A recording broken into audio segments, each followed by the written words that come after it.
வணக்கம் மக்களே, நாம இந்த ஆரோக்கியமான பதிவில் நம்மளுடைய உடல்ல ரத்தத்தை அதிகரிப்பதற்காக நம்ம என்னென்ன மாதிரியான ஆரோக்கியமான உணவுகளை எடுத்துக்கொள்ளணும், என்னென்ன மாதிரியான வாழ்க்கை நடைமுறைகளை கடைபிடிக்க வேண்டும் அப்படின்றத பார்க்க போறோம். ரத்தத்தினுடைய அளவு, அதாவது ஹீமோகுளோபின் மற்றும் ரத்த சிகப்பு அணுக்கள் நமக்கு குறையும் பொழுது உடல்ல சோர்வு, பலவீனம், தலை சுற்றல் போன்ற நிறைய அறிகுறிகள் நமக்கு ஏற்படும். ரத்தத்தை இயற்கையாக அதிகரிக்கிறதுக்கும் உடலுக்கு போதுமான அளவுக்கு ரத்த ஓட்டத்தை சிறப்பான அளவில் நமக்கு கொடுக்கறதுக்கும் ஆரோக்கியமான உணவுகளை எடுத்துக்கொள்ள வேண்டியது அவசியம். அந்த உணவுகள் என்னென்ன அப்படின்றத விளக்கமாக பார்ப்போம். அதை பற்றி பார்க்குறதுக்கு முன்னாடி இந்த வீடியோக்கு மட்டும் ஒரு லைக் கொடுத்துட்டு இந்த தகவலை உங்களுக்கு தெரிஞ்சவங்களுக்கும் ஷேர் பண்ணிவிடுங்க. ஏன்னா இது அவங்களுக்கும் பயனுள்ளதாக இருக்கக்கூடிய ஒரு ஆரோக்கியமான பதிவு தாங்க.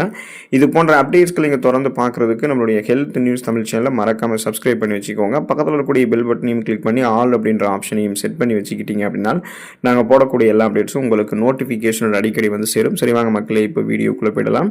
முருங்கைக்கீரை மற்றும் முருங்கைக்காய் எடுத்துக்கொள்ளும் போது நம்மளுடைய உடலில் ரத்தத்தை அதிகப்படுத்திக்கலாங்க. பாரம்பரிய மருத்துவத்தில் ரத்த விருத்திக்கு முருங்கைக்கீரை ஒரு மிகச்சிறந்த மருந்தாக இருக்கு. அதுக்கான காரணம் என்ன அப்படின்னா, முருங்கைக்கீரையில் இரும்பு சத்து, அயன் இருக்கு, கால்சியம் மற்றும் விட்டமின் ஏ, விட்டமின் சி எல்லாமே அதிக அளவு இருக்கு.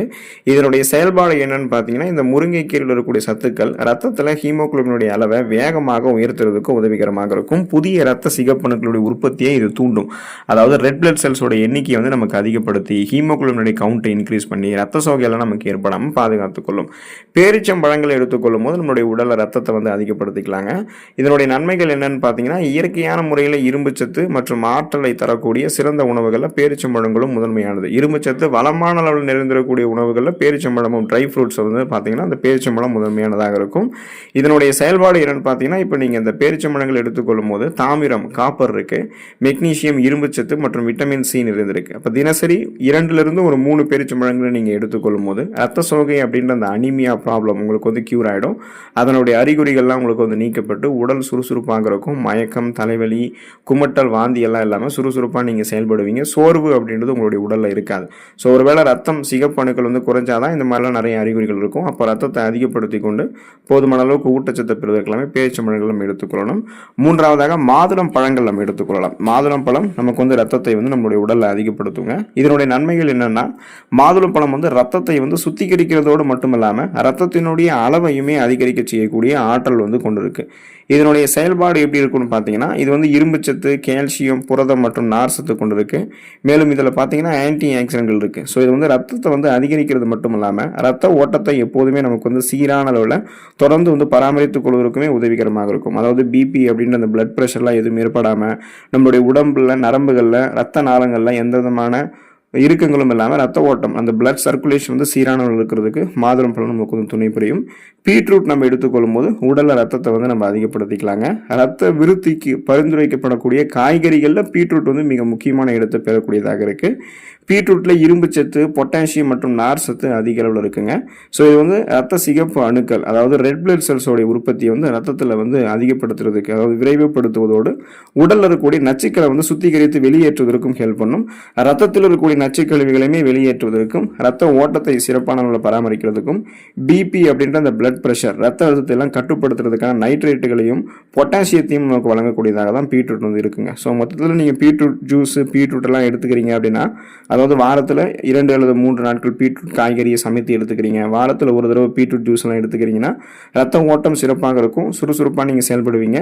ரத்தம் சுத்திகரிக்கப்பட்டு கழிவு பொருட்களுமே முறையான அளவில் உங்களுக்கு வெளியேற்றப்பட்டுவிடும். 5வது உலர் திராட்சை. நீங்கள் இதை எடுத்துக்கொள்ளும் போது உங்களுடைய உடலில் ரத்த சிகப்பு அணுக்கள், ரத்த அணுக்கள் நீங்கள் குறிப்பாக அதிகப்படுத்திக்கலாம். ரத்த ஓட்டத்தையும் சீரான அளவில் பராமரித்துக் கொள்ளலாம். எளிதில் கிடைக்கக்கூடிய உலர் திராட்சையில் இரும்பு சத்து மற்றும் பி காம்ப்ளெக்ஸ், விட்டமின் பி காம்ப்ளெக்ஸினுடைய, அதாவது அதெல்லாமே பார்த்தீங்கன்னா நிறைந்து காணப்படுது. இதனுடைய செயல்பாடு என்னன்னு பார்த்தீங்கன்னா, காய்ந்த திராட்சையை நீங்கள் தண்ணீரில் ஊற வைத்து மறுநாள் காலையில் அந்த நீரோடு சேர்த்து சாப்பிடுவது புதிய ரத்த அணுக்கள் உருவாகிறதுக்கு வழிவகுக்கும். இப்போ புதிய ரத்த அணுக்கள் உருவானால் புதிய ரத்தம் உருவாகி இருக்கின்றது அர்த்தம். அப்போ போதுமான அளவுக்கு ரத்தத்தில் அணுக்கள் முறையான அளவில் இருக்கிறதால எந்த விதமான பிரச்சனையும் நமக்கு இருக்காது. சுறுசுறுப்பாக நம்ம இயங்க ஆரம்பிப்போம். ரத்த ஓட்டமும் நமக்கு சிறப்பாக இருக்கும். 6வது கருப்பட்டி மற்றும் பனை வெல்லம். இந்த மாதிரி பாரம்பரியமான உணவுகளை எடுத்துக்கொண்டுமே உங்களுடைய உடல ரத்தத்தை நீங்கள் அதிகப்படுத்த முடியும். இதனுடைய நன்மைகள் என்னன்னு பார்த்தீங்கன்னா, வெள்ளை சர்க்கரை இருக்குங்களா, அந்த ஒயிட் சுகர், அந்த ஒயிட் சுகர் ஒரு டெட்லி பாய்சன். அதெல்லாம் நம்ம கொஞ்சம் கொஞ்சமாக எடுத்துக்கிட்டோம்னா அது நம்மளுடைய உடலையே பார்த்தீங்கன்னா உருக்கிவிடும். ஸோ வெள்ளை சர்க்கரைக்கு மாற்றாக பயன்படுத்தக்கூடிய பனை வெல்லம் மற்றும் கருப்பட்டியில் வளமான அளவில் இரும்பு சத்து ஏராளமான அளவில் இருக்குன்றதை நீங்கள் தெரிஞ்சுக்கோங்க. ஸோ இது இதை நீங்கள் எடுத்துக்கொள்ளும் போது உங்களுக்கு கூடுதலாக உங்களுடைய செரிமானத்தையும் நீங்கள் மேம்படுத்திக் கொள்வதோடு உடலில் இரும்பு சத்தை உறிஞ்சக்கூடிய திறனை வந்து அதிகரித்து கொண்டு ரத்த சோகை அப்படின்ற அந்த அனிமியா பிரச்சனையெல்லாம் நீங்கள் உடனே குணப்படுத்திக்கலாம். மீண்டும் வராமல் தடுத்து கொண்டு ரத்தத்தை அதிகப்படுத்தி கொண்டு ரத்த ஓட்டத்தையும் சிறப்பான அளவில் நீங்கள் பராமரித்து கொண்டு நலமோடு வாழலாம். இப்போ ரத்தம் அதிகரிக்கணும், ரத்த அணுக்கள் வந்து நம்மளுடைய உடலில் அதிகரிக்கணும்னா 7வதாக கீரை வகைகள் வந்து நீங்கள் எடுத்துக்கொள்ளலாங்க. ஸோ ஸ்பினாச் அண்ட் கிரீன்ஸ், அதாவது கிரீன் வெஜிடபிள்ஸ் என்று சொல்லக்கூடிய பச்சை இலை காய்கறிகள். இந்த பச்சை இலை காய்கறிகள்லாம் தினமும் நீங்கள் உங்களுடைய உணவுகளில் தொடர்ச்சியாக சேர்த்து கொண்டே இருக்கணும். காய்கறிகளை சேர்க்க முடியல அப்படின்னாலும் காய்கறி வடிசாறு, வெஜிடபிள் சூப் வந்து நீங்கள் காலை மாலை வேலைகள் எடுத்துக்கலாம். இல்லைனா உணவுகளை சாப்பிட்டு முடிச்சதுக்கப்புறம் ஒரு கிண்ணம் நீங்கள் வந்து வெஜிடபிள் சூப் எடுத்துக்கிறது நல்லது தான். கீரை வகைகள் பார்த்தீங்கன்னா சுழற்சி அடிப்படையில் வாரத்தில் ஒரு தடவை ஏதாவது ஒரு கீரைகளை மாற்றி மாற்றி நீங்கள் சாப்பிடணும். அந்த மாதிரி நீங்கள் சாப்பிடும்போது ரத்தம் உங்களுக்கு வந்து அதிகரிக்கும். பசலைக்கீரை, பொன்னாங்கண்ணி கீரை மற்றும் முளைக்கீரை போன்ற இந்த பச்சை காய்கறி கீரைகளில் ஃபோலிக் அமிலம், அதாவது ஃபோலிக் ஆசிட், அப்புறம் இரும்பு சத்து, விட்டமின் சத்துக்கள் எல்லாமே இருக்குது. ஸோ இது என்ன பண்ணும் அப்படின்னா ரத்த சிகப்பு அணுக்களினுடைய உற்பத்தியை அதிகரிக்கும். ரெட் பிளட் செல்ஸோட எண்ணிக்கை இன்க்ரீஸ் பண்ணி அனிமியா அப்படின்னு சொல்லக்கூடிய அந்த ரத்த சோகை நோயை வந்து குணப்படுத்தி மீண்டும் வராமல் தடுக்கும். அதனுடைய அறிகுறிகளாக இருக்கக்கூடிய மயக்கம், தலைவலி, குமட்டல், வாந்தி, உடல் சோர்வு, உடல் பலவீனம், உடல் கடுமையாக வலிக்கிறது, கவனமின்மை ஏற்படுறது, இந்த மாதிரியான அறிகுறிகளை நீக்கி உடலை வந்து புத்துணர்ச்சியாக வைக்கிறதுக்குமே இந்த கீரை வகைகள் உங்களுக்கு ஹெல்ப் பண்ணுங்க. செம்பருத்தி பூ உங்களுக்கு தேவைப்பட்டால் நீங்கள் பயன்படுத்தலாம். இதுவுமே உங்களுடைய உடலில் ரத்த அணுக்களையும் அதிகரிக்கும், ரத்த ஓட்டத்தையும் சிறப்பான அளவில் உங்களுக்கு வந்து கொடுக்கும். இப்போ பாரம்பரிய முறையில் தயாரிக்கப்படக்கூடிய செம்பருத்தி தேநீர் அல்லது செம்பருத்தி பூவிலிருந்து தயாரிக்கப்படக்கூடிய பொருட்கள் எல்லாமே ரத்த ஓட்டத்தை வந்து மேம்படுத்துறதுக்கும் ரத்தத்தை அதிகரிக்கிறதுக்கும் உங்களுக்கு உதவிகரமாக இருக்கும். ஸோ இது வந்து உடலுக்கு தேவையான விட்டமின்களையும் ஆன்டி ஆக்சிடென்ட்களையும் வழங்கி ரத்த நாளங்கள், அதாவது பிளட் வெசல்ஸ் ஆரோக்கியமாக வைக்கிறதுக்கு ஹெல்ப் பண்ணுறதால பிபி அப்படின்னு சொல்லக்கூடிய இந்த பிரச்சனையெல்லாம் எதுவும் இல்லாமல் போதுமான அளவுக்கு ரத்த ஓட்டத்தை அந்த நரம்புகள் ரத்த நாளங்கள் வழியாக உங்களுக்கு கொண்டு போகும். அந்த இறுக்கங்கள் எல்லாம் தளர்த்தி உங்களுக்கு வந்து சுறுசுறுப்பாக உங்களை வந்து இயங்க வைக்கும். பவளமல்லி மற்றும் நிலவேம்பு போன்ற பாரம்பரிய இலைகள் எடுத்துக்கலாம். அதாவது பழங்குடி முறைகள்னு சொல்லுவாங்க. பழங்கள், நெல்லிக்காய், நிறைய இது மாதிரி நீங்கள் எடுத்துக்கொள்ளும் போது ரத்த ஓட்டம் வந்து உங்களுக்கு அதிகரிக்க ஆரம்பிக்கும். நெல்லிக்காயில் பார்த்தீங்கன்னா விட்டமின் சி மற்றும் இரும்பு சத்து எல்லாமே மிக அதிக அளவில் இருக்குது.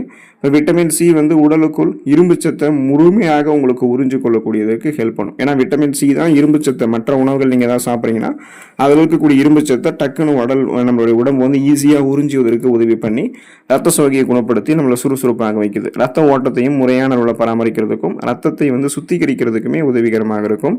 பழைய சாதம் மற்றும் நீராகாரம், இந்த ஃபெர்மெண்டட் ரைஸ் இருக்குங்க இல்லையா, இந்த மாதிரி நீங்கள் எடுத்துக்கிட்டீங்க அப்படின்னா கூட உங்களுக்கு ரத்த ஓட்டம் போதுமான அளவுக்கு ரத்த ஓட்டம் வந்து சீரான அளவில் இருக்கும். ரத்தமும் உங்களுடைய உடலில் அதிகரிக்க ஆரம்பிக்கும். ரத்த அணுக்களினுடைய அளவும் முறையான அளவில் பராமரிக்கப்படும். இப்போ நமது பாரம்பரிய முறையான இரவு முழுவதுமே தண்ணீரில் ஊற வைக்கப்பட்ட பழைய சாதத்தில் இரும்பு சத்து, கால்சியம் மற்றும் விட்டமின்கள் வந்து பல மடங்கு பெருக ஆரம்பிக்கும். ஸோ இதில் இருக்கக்கூடிய நல்ல பாக்டீரியாக்கள் உடல் ஆரோக்கியத்தை வந்து மேம்படுத்துறதோடு உடலில் உள்ள சத்துக்களை வந்து எளிதில் உடல் உறிஞ்சுவதற்கு ஹெல்ப் பண்ணுது. இதனால் அனிமியா அப்படின்னு சொல்லக்கூடிய ரத்த சோகை நோயை நம்ம வந்து குணப்படுத்தி மீண்டும் வராமல் தடுத்து கொள்ளலாங்க. ஸோ குறிப்பாக பார்த்தீங்கன்னா இந்த உணவுகள்லாம் நீங்கள் எடுத்துக்கொள்ளும் போது என்ன ஆகும் அப்படின்னா அந்த ரத்த சோகை அப்படின்ற அந்த நோய் தான் ஒரு முதன்மையான நோய். அந்த நோயை வந்து நீங்கள் குணப்படுத்தி மீண்டும் வராமல் தடுத்துக்கலாம். ரத்த சோகை நோய்களுக்கான அறிகுறிகளாக இருக்கக்கூடிய மயக்கம், தலைவலி, குமட்டல், வாந்தி, உடல் சோர்வு, உடல் பலவீனம், உடல் கடுமையாக வலிக்கிறது, கவனமின்மை ஏற்படுறது, உங்களுக்கு இவ்வளோ வரை நீங்கள் ரெஸ்ட் எடுத்தாலும் அந்த சுறுசுறுப்பு வந்து உங்களுக்கு வராமல் இருக்கிறது, இந்த மாதிரி பிரச்சனையெல்லாம் சால்வ் பண்ணணும்னா போதுமான அளவுக்கு இரும்பு சத்தை பெற்றுக்கொண்டு ரத்தத்தை ஓட்டத்தை வந்து நீங்கள் அதிகப்படுத்திக்கணும். ரத்த அணுக்களை வந்து முறையான அளவில் கொண்டு போகணும். அது ரத்த வெள்ளை அணுக்களாக இருந்தாலும் சரி, ரத்த சிகப்பு அணுக்களாக இருந்தாலும் சரி, கரெக்டான லெவலில் பராமரிக்கிறதுக்கு இந்த உணவுகள் எடுத்துக்கொண்டு நலமோடு வாழுங்க. அடுத்த ஆரோக்கியமான பதிவில் மறக்காமல் சந்திப்போம். நன்றி மக்களே.